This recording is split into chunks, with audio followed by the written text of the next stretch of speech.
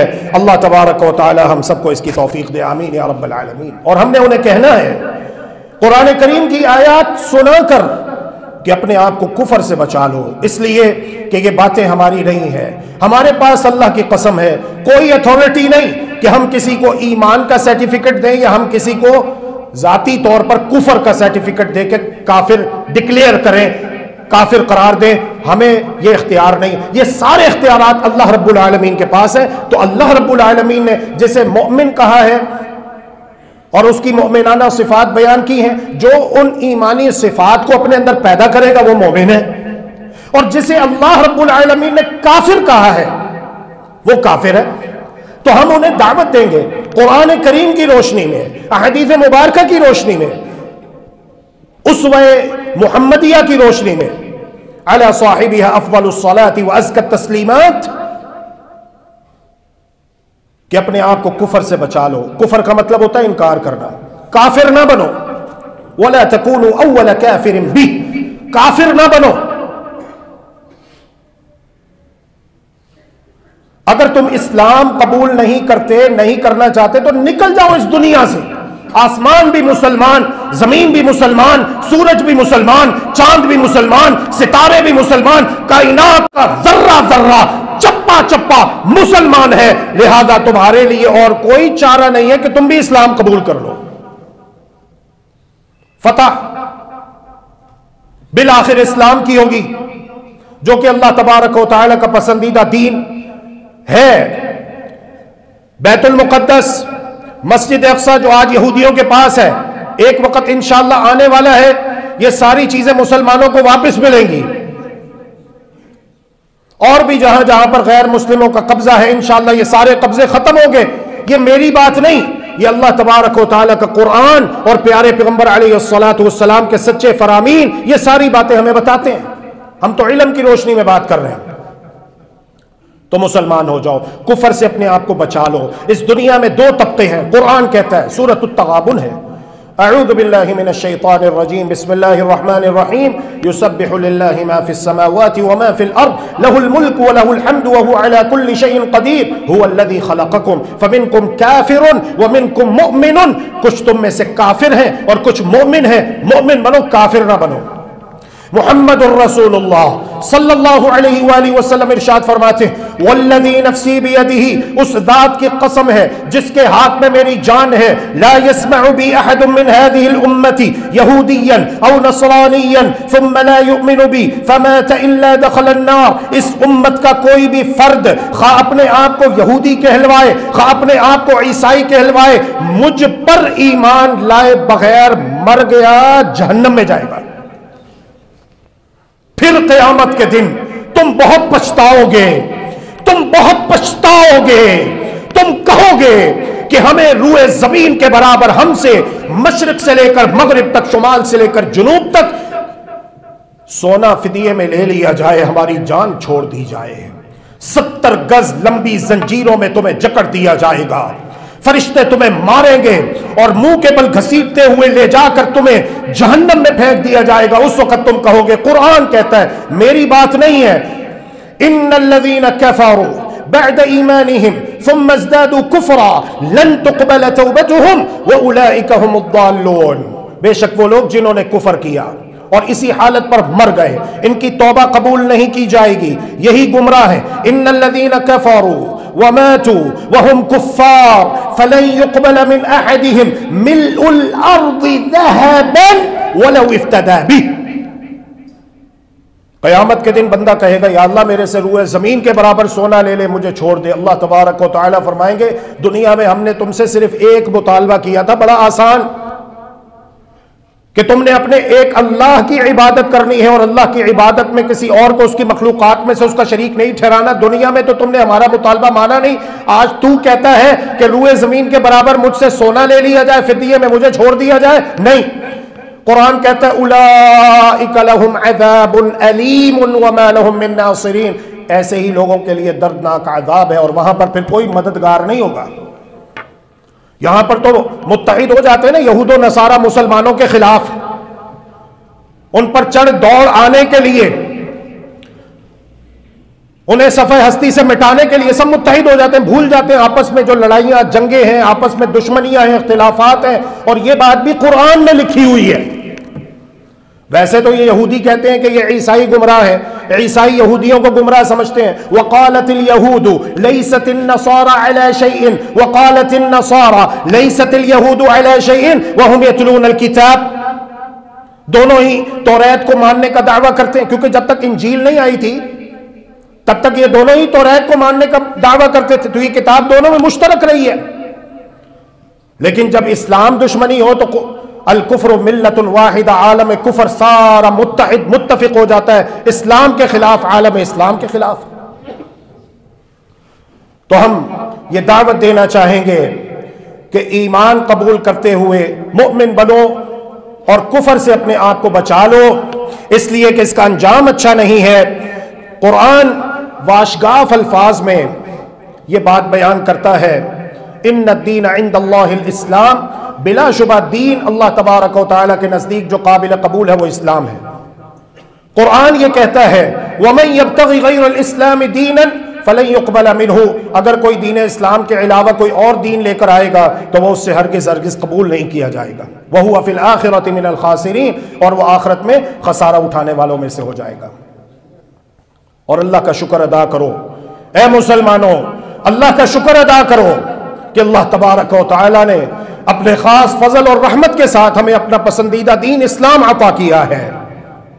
اس پر اللہ کا شکر ادا کرتے رہو اور دنیا کی مصروفیات سے وقت نکال کر اسلام کا مطالعہ کرو، اسلامی تعلیمات کا مطالعہ کرو، کانسٹیٹیوشن آف اسلام کا مطالعہ کرو، اور جب اپنے آپ کو مسلمان کہتے ہو تو پھر شرم محسوس نہ کیا کرو کسی یہودی کے سامنے بیٹھ کر بات کرتے ہوئے، شرم محسوس نہ کیا کرو اپنی شکل صورت محمدی بناتے ہوئے۔ فرق ہونا چاہیے ایک مسلمان کی شکل میں اور ایک یہودی عیسائی مجوسی کی شکل میں۔ اللہ کے پیارے رسول صلی اللہ علیہ وسلم فرماتے ہیں خالف الیہود خالف المشرکین خالف المجوسا، یہودیوں کی مخالفت کرو، مشرکوں کی مخالفت کرو، آتش پرستوں کی، آگ کے پجاریوں کی مخالفت کرو۔ یہ داڑیاں مونڈتے ہیں، تم داڑیاں بڑھاؤ، داڑیاں بڑھاؤ، داڑیوں کو لمبا کرو، داڑیوں کو ان کے حال پہ چھوڑ دو، فخر کیا کرو کہ الحمدللہ میں مسلمان ہوں، اور رو رو کے گڑ گڑا کے اللہ کی بارگاہ میں یہ التجا و فریاد کیا کرو کہ اے میرے مولا جب تک مجھے زندہ رکھنا، مسلمان زندہ رکھنا، اور جب میری موت آئے تو اے پروردگار میرا خاتمہ ایمان اسلام پر فرمانا، بوقت موت میری زبان پر کلمہ طیبہ لا الہ الا اللہ محمد الرسول اللہ صلی اللہ علیہ وآلہ وسلم جاری و ساری فرما دینا۔ وآخر دعوانا ان الحمدللہ رب العالمین۔ سلام پھیرا تو کیا وہ سلام پھیر کر دوسری جماعت میں شامل ہو سکتا ہے؟ جی نہیں، بالکل نہیں ہو سکتا۔ اس نے جماعت کا اجر و ثواب پا لیا ہے، لہذا اسے چاہیے کہ وہ اپنی جتنی نماز اس کی رہ گئی ہے وہ مکمل کر لے اور سلام پھیر کر دوسری جماعت جو ہو رہی ہے اس میں شامل نہ ہو۔ کیا مسجد میں دوسری جماعت کروائی جا سکتی ہے؟ کروائی جا سکتی ہے، کوئی حرج نہیں ہے، لیکن اسے معمول نہیں بنانا چاہیے۔ ان کے لیے ہے جو کسی شرعی عذر کی وجہ سے لیٹ ہو گئے ہوں، لیکن جان بوجھ کر اس کو معمول بنانا، جس طرح عام طور پر بازاروں میں مارکیٹوں میں ہوتا ہے کہ لوگ سستی کرتے ہیں اور غفلت سے کام لیتے ہیں اور پہلی جماعت نکال کر تاخیر کے ساتھ آتے ہیں اور پھر اپنی جماعت کرواتے ہیں، تو یہ چیز اچھی نہیں ہے۔ اگر میں رنگ روڈ پر سفر کر رہا ہوں تو نماز قصر کر سکتا ہوں؟ نہیں کر سکتے آپ قصر جو ہے، اگرچہ کہ آپ رنگ روڈ پہ گھومتے ہوئے لاہور شہر کے ایک کونے سے دوسرے کونے پر ہی کیوں نہ نکل جائیں۔ مسئلہ یہ ہے کہ رسول اللہ صلی اللہ علیہ وآلہ وسلم نے مدینہ بستی کے اندر مسجد نبوی میں جب نماز ادا کی ہے تو 4 رکعت ظہر کی نماز ادا کی ہے، اور جب آپ مدینہ بستی سے نکلے ہیں، میقات ذوالحلیفہ بیار علی پر پہنچے ہیں، تو وہاں پر پہنچ کر پیارے پیغمبر علیہ الصلوۃ والسلام نے عصر کی نماز 2 رکعت ادا کی ہے۔ لہذا اتنی مسافت اپنے شہر کی حدود 4 باؤنڈری لائن کراس کرنے کے بعد، اتنی مسافت طے کرنے کے بعد جتنی کہ مدینہ بستی سے لے کر میقات ذوالحلیفہ کے درمیان ہے، جو کہ حدیث میں 1 فرسخ آتی ہے، اور راوی کا شک ہے کہ 3 فرسخ، 1 فرسخ میں 3 میل ہوتا ہے، 3 میل تقریباً 4.5-5 کلومیٹر بنتا ہے، اور اگر 3 فرسخ لگائیں جو کہ 9 میل ہے تو یہ تقریباً کوئی 14-15 کلومیٹر بنتا ہے۔ تو آپ اپنے شہر کی جو حدود ہے، شہر کی آخری حد جو ہوتی ہے، اس سے آپ نکل جاتے ہیں باہر، اور تقریباً 14-15 کلومیٹر فاصلہ طے کر لیتے ہیں۔ اس کے بعد اگر نماز کا وقت داخل ہوتا ہے تو آپ نماز دوگانہ ادا کر سکتے ہیں۔ کیا طواف کے ہر چکر کی کوئی دعا مخصوص ہے؟ جی نہیں، اللہ کے رسول درمیان دعا پڑھتے ربنا آتنا فی الدنیا حسنہ وفی الآخرۃ حسنۃ وقنا عذاب النار، یہ تو ثابت ہے۔ اور باقی یہ ہے کہ الحمدللہ اس کے اوپر میں نے ایک کتابچہ بھی لکھا، اللہ کے فضل اور اس کی رحمت سے حج کیمپ میں ہزاروں کی تعداد میں الحمدللہ وہ کتابچہ تقسیم ہوتا رہا ہے، تو وہ بھی آپ حاصل کر سکتے ہیں۔ آپ کے پاس نمبر تو ہے ہی، تو آپ میسج کر دیجئے گا، انشاءاللہ اس کی PDF فائل آپ کو سینڈ کر دیں گے، وہ پڑھ بھی لیجئے گا۔ جو احباب حج پہ جانا چاہتے ہو، عمرے پہ جانا چاہتے ہو، انشاءاللہ اس سے آپ کو بہت رہنمائی ملے گی۔ میری بہن انگلینڈ میں رہتی ہیں، وہ گھر خریدنا چاہتی ہے، وہاں پر تو کیا مورگیج حلال ہے یا حرام ہے؟ یہ مورگیج یہ ہوتا ہے، ہاؤس مورگیج کہنا چاہیے اس کو، پورا ہاؤس کا، یعنی اگر آپ وہاں پہ کرائے پر رہتے ہیں، انگلینڈ میں جو لوگ رہتے ہیں تو انہیں کرایہ بہت مہنگا ہے وہاں پر، تو اس کا حل نکالتے ہیں کہ ہم لوگ مکان خرید لیتے ہیں۔ اب وہ جو بینک قرضہ دیتا ہے، ایک بات تو یہ ہے کہ وہ سود پہ دیتا ہے، اور جو اس کی رجسٹری ہوتی ہے وہ اپنے پاس رکھ لیتا ہے کہ آپ قسطیں ادا کرتے رہو سود پر، جب آپ کی قسطیں مکمل ہو جائیں گی تو آپ کو وہ رجسٹری تھما دی جائے گی۔ شرعی اعتبار سے ہم مسلمان ہیں، ہمارا دین اسلام ہے، اس کے اندر سود ہے، لہذا یہ حرام ہے، اس سے بچنا چاہیے، اس کی اجازت کسی نے بھی نہیں دی ہے۔ سود حرام ہے۔ رسول اللہ صلی اللہ علیہ وآلہ وسلم ارشاد فرماتے ہیں اللہ کی لعنت ہے سود کھانے والے پر، کھلانے والے پر، سودی معاملات کو لکھنے والے پر اور گواہ بننے والے پر، اور فرمایا کہ یہ سب برابر ہے، جو سود کھاتا ہے، کھلاتا ہے، لکھتا ہے، اس پر گواہ بنتا ہے، یہ سب برابر ہیں۔ اللہ رب العالمین ہمیں حلال دے اور حرام سے بچائے، ہمارے اندر جنتیوں والی اچھی صفات پیدا فرمائے اور جہنمیوں دوزخیوں والی بری صفات سے اللہ تبارک و تعالی ہم سب کو محفوظ و مامون فرمائے۔ اللہم آمین برحمتک یا ارحم الراحمین۔ ان اللہ وملائکتہ یصلون علی النبی یا ایہا الذین آمنوا صلوا علیہ وسلموا تسلیما۔ اللہم صل علی محمد وعلی آل محمد کما صلیت علی ابراہیم وعلی آل ابراہیم انکا حمید مجید۔ اللہم بارک علی محمد وعلی آل محمد کما بارکت علی ابراہیم وعلی آل ابراہیم انکا حمید مجید۔ ربنا آتنا فی الدنیا حسنہ وفی الآخرۃ حسنۃ وقنا عذاب النار۔ رب ارحمہما کما ربیانی صغیرا۔ اللهم اشف مرضانا ومرضى المسلمين، اللهم اشفنا بشفائك وداونا بدوائك وعافنا من بلائك يا ارحم الراحمين۔ ربنا تقبل منا انك انت السميع العليم وتب علينا انك انت التواب الرحيم واغفر لنا وارحمنا انك انت الغفور الرحيم۔ وصلى الله وسلم على نبينا محمد وعلى آله وصحبه اجمعين برحمتك يا ارحم الراحمين۔ اللهم إنك عفو تحب العفو فاعف عنا، اللهم إنك عفو تحب العفو فاعف عنا، إلهنا فاعف عنا، فاعف عنا يا كريم۔